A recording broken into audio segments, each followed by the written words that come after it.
Atlantis Rising Research Group audiobooks. What Do Animals Know? By Michael Tim. From Atlantis Rising Magazine issue number 74. A few weeks before the Kentucky Derby some 25 years ago, the trainer for one of the leading contenders was interviewed on television and said that his horse was ready for the big race, not only because he was fast and fit, but because he was smart and competitive. I mused over that comment, wondering if some horses are truly smarter than others, and if they really care about winning. If they are competitive and not just running hard because of their natural speed, or because they are responding to the whip, does that mean that horses have egos? When they win, do they rejoice? When they lose, do they sulk and kick the stable door out of frustration? Is pride or self-esteem driving them, or is it simply that they understand that they might get an extra lump of sugar or a carrot by finishing ahead of the other horses? I further wondered if there is a positive correlation between intelligence and winning. As I was writing for a daily newspaper at the time, I decided to explore the subject in my sports column. I hope to get the answers to my questions straight from the horse's mouth, so to speak.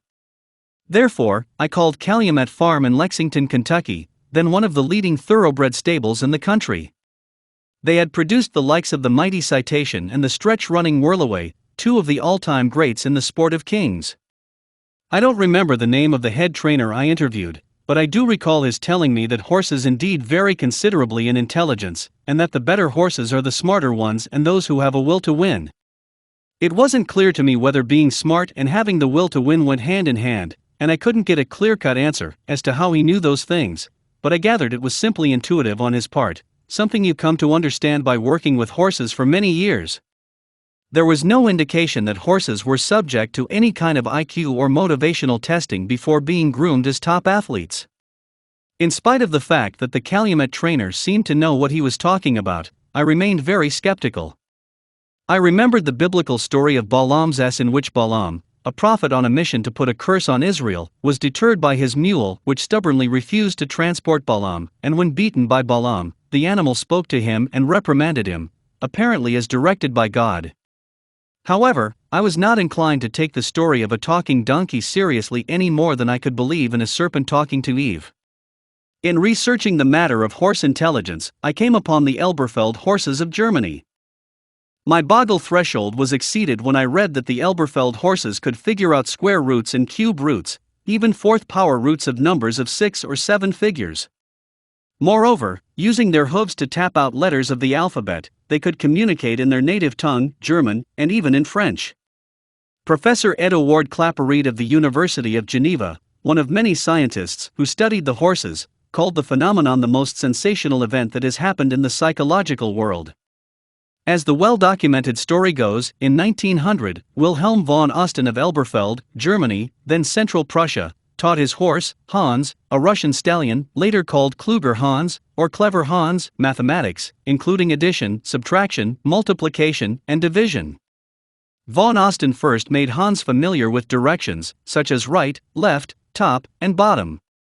Then he would place skittles, or bowling pins, in front of Hans and count. He would then ask Hans to strike as many blows with his hoof as there were skittles in front of him. After a short time, the skittles were replaced by figures on a blackboard. The results were astonishing, Dr. Clapperreid reported. The horse was capable not only of counting, but also of himself making real calculations, of solving little problems. But Hans could do more than mere sums. He knew how to read. He was a musician, distinguishing between harmonious and dissonant chords. He also had an extraordinary memory. He could tell the date of each day of the current week. In short, he got through all the tasks which an intelligent schoolboy of 14 is able to perform. After word spread of Clapperreid's independent investigation, a scientific committee was appointed in 1904. The committee found nothing suspicious but offered no explanation. A second committee was then appointed, including Oskar Pfungst of the Berlin Psychological Laboratory. Pfungst reported that the horse merely obeyed visual clues, whether conscious or unconscious, given by von Osten. This became known as the Clever Hans effect, a term still used by animal trainers today. It was later revealed that of the 24 professors on the committee, only 2 of them actually observed Hans. The committee also stated that to accept such intelligence in horses would be subversive of the theory of evolution. As a result of the committee's report, von Osten became something of a laughingstock in the community. When he died in 1909, he left Hans to Karl Kroll, a friend who had taken much interest in the horse in spite of the committee's report.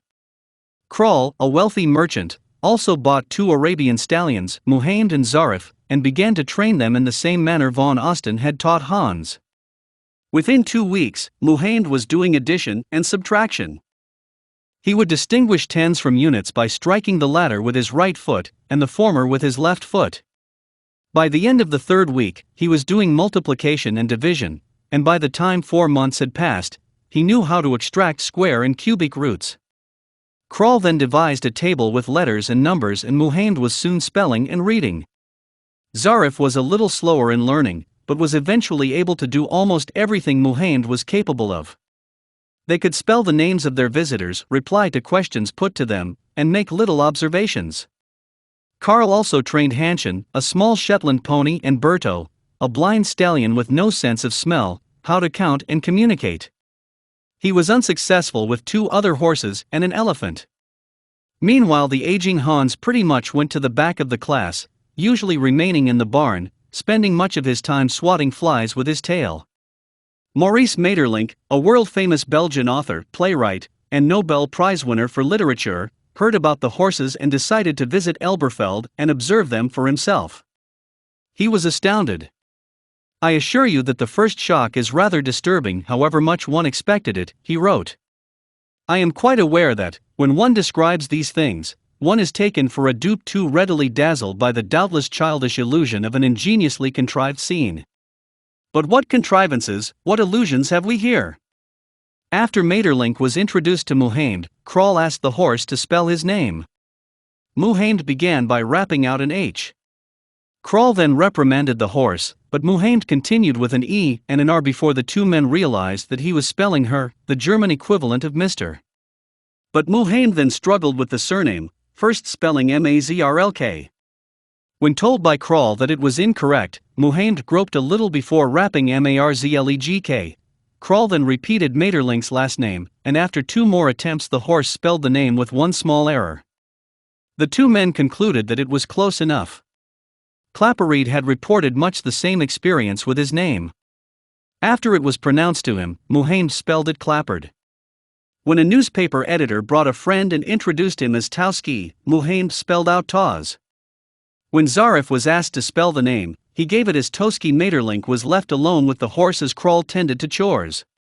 Since the horses performed in the absence of Kroll and gave some answers to questions that Maeterlinck himself did not know the answers to, he discounted the clever Hans effect. Another theory advanced was that of telepathy, as fantastic as the idea of a mind-reading horse seems.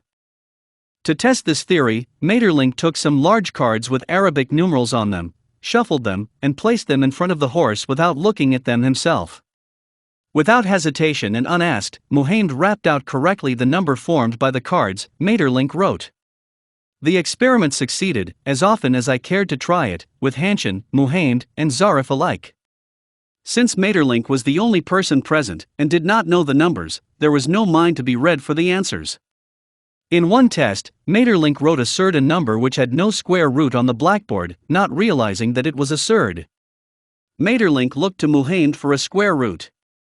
The horse lifted his hoof, paused, looked back at Maeterlinck and shook his head. This little test also opposed both the clever Hans effect and the telepathy theory. One day, Zarif stopped in the middle of a lesson by Kroll. The horse was asked why and replied, "Because I am tired." On another occasion he stopped again and explained, "Pain in my leg." Maeterlinck reported on tests run by a Dr. H. Hamel while Kroll was on a trip. Hamel began by giving Mused simple math problems and ended with asking Mused for the 4th power root of 7,890,481, which Hamel himself did not know until after checking Mused's correct answer of 53, which took about 6 seconds before he began striking out the answer. Claparede asked Mused to give him the 4th power root of 614,656, to which the horse correctly replied 28 after a few seconds.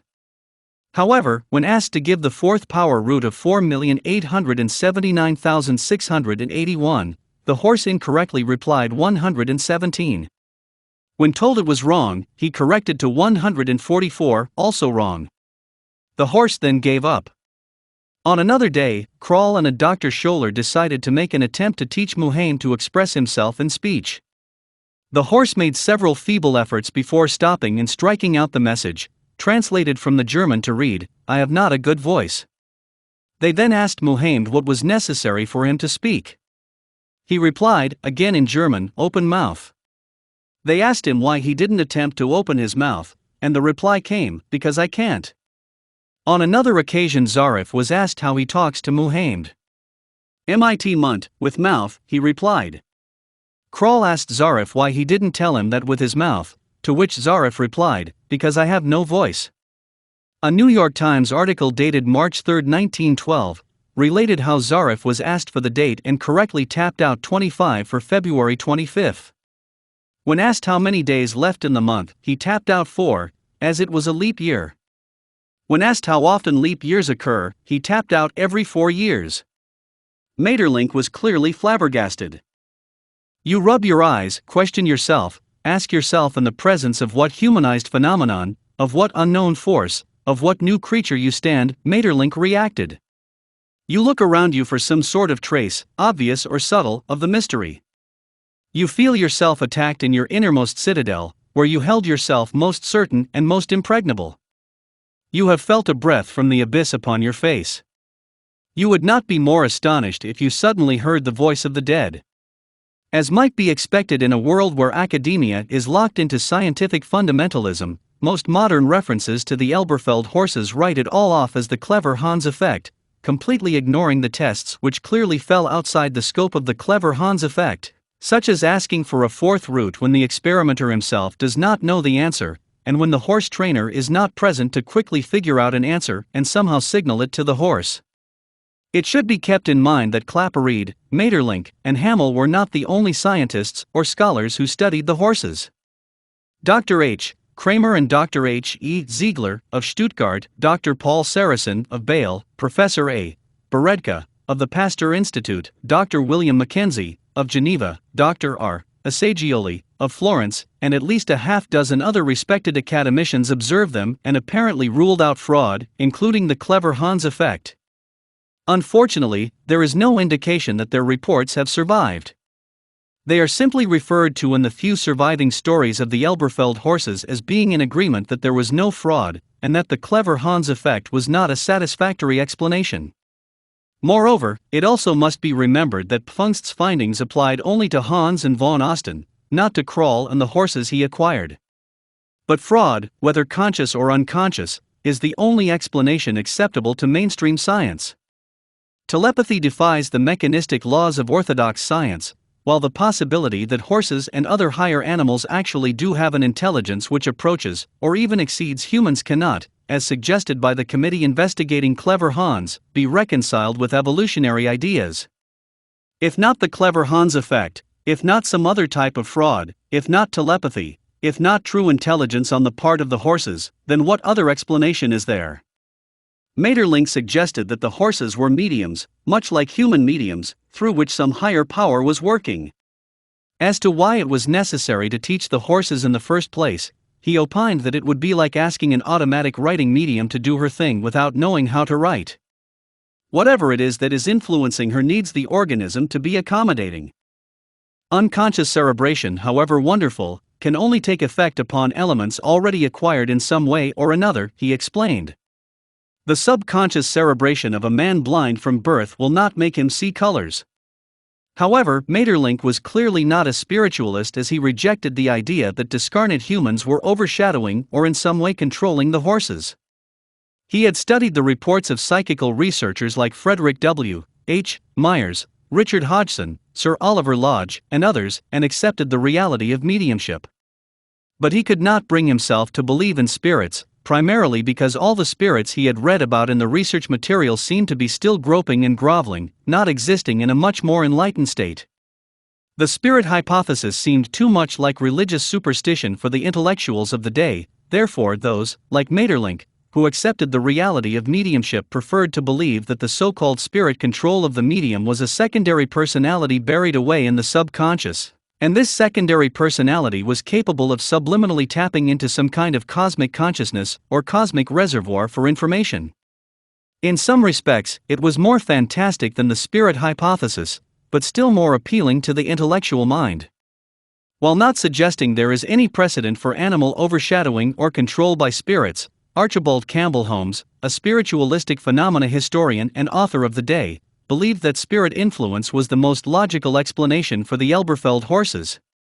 He reasoned that if spirits can take control of tables by tilting them and levitating them, and, at the other extreme, take control of human mediums, there was no reason to believe that they couldn't influence or control a horse. As to why they would do that is an unanswered question, although spiritualism teaches that there are many low-level and mischievous spirits hanging around the earth plane. Then again, it could have been a mathematically adept spirit who was experimenting or just having some fun. There have been many anecdotal stories of birds and butterflies appearing regularly on windowsills or otherwise acting strangely after the death of a loved one, as if to give a sign that the deceased person is still around. These stories also suggest some kind or control or influence by discarnates. What can we believe about the Elberfeld horses? An open-minded, discerning person might easily conclude that the clever Hans effect or conscious fraud of some other kind is the least likely explanations, in spite of the fact that science has accepted it as the only explanation.